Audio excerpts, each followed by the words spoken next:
Assalomu alaykum, efirda bu kun informatsion dasturi. Assalomu alaykum, studiyada boshlovchilar hamkasbim Charoz Shodmonqulova hamda men Muslimbek Abdurahimov.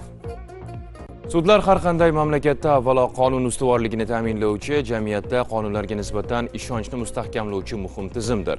Bugun davlatimiz rahbarining tashabbusi bilan mazkur faoliyat ham tubdan takomillashdi. Sudlar faoliyatiga yana bir yangi prezident farmoni orqali yaxshi yangilik joriy etilmoqda.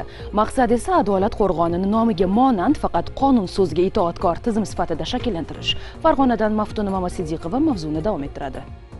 Mamlakatimizda sudlar hamjamiyati organlarining rolini tubdan oshirish, ochiq va shaffof tartib taomillar asosida sud organlarini malakali kadrlar bilan to'ldirish, aholining sud himoyasida bo'lish huquqini samarali ta'minlash, sud mustaqilligi kafolatlarini kuchaytirish maqsadida, shuningdek, O'zbekiston 2030 strategiyasida belgilangan vazifalarga muvofiq e'lon qilingan davlatimiz rahbarining navbatdagi farmoni soha faoliyati rivojida yana bir muhim qadam bo'ldi.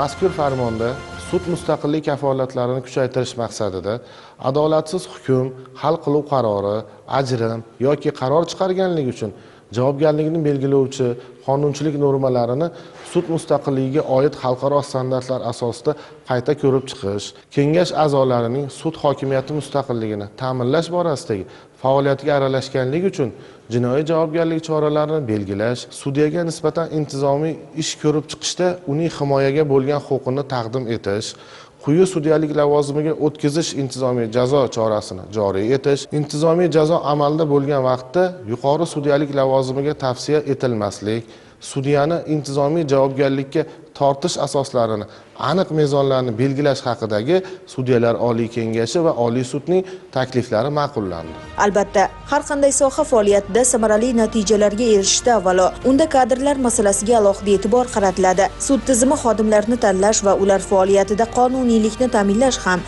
jamiyat hayotida alohida o'rin tutadi. Sababi sudyaning har bir qarori ortida bir nechta taqdirlar bor. Ushbu farmonda ana shu jihatlar alohida e'tiborga olingan. Xususan, farmon bilan sudyalarni tayinlash muddatlari bilan bog'liq masalada yana bir muhim o'rganish amaliyotga tatbiq etilmoqda.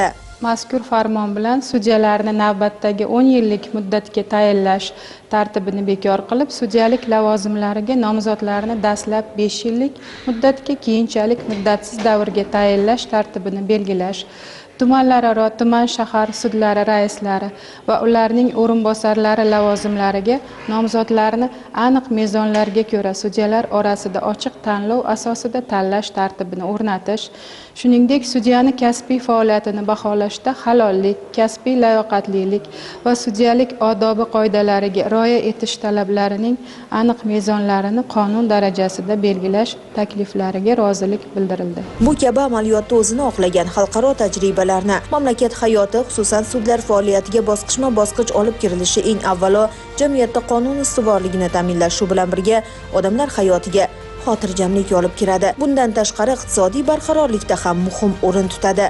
Ayni vaqtda Farg'ona sudlarida ushbu farmonni o'rganish va uni amaliyotga tatbiq etish choralari ko'rilmoqda.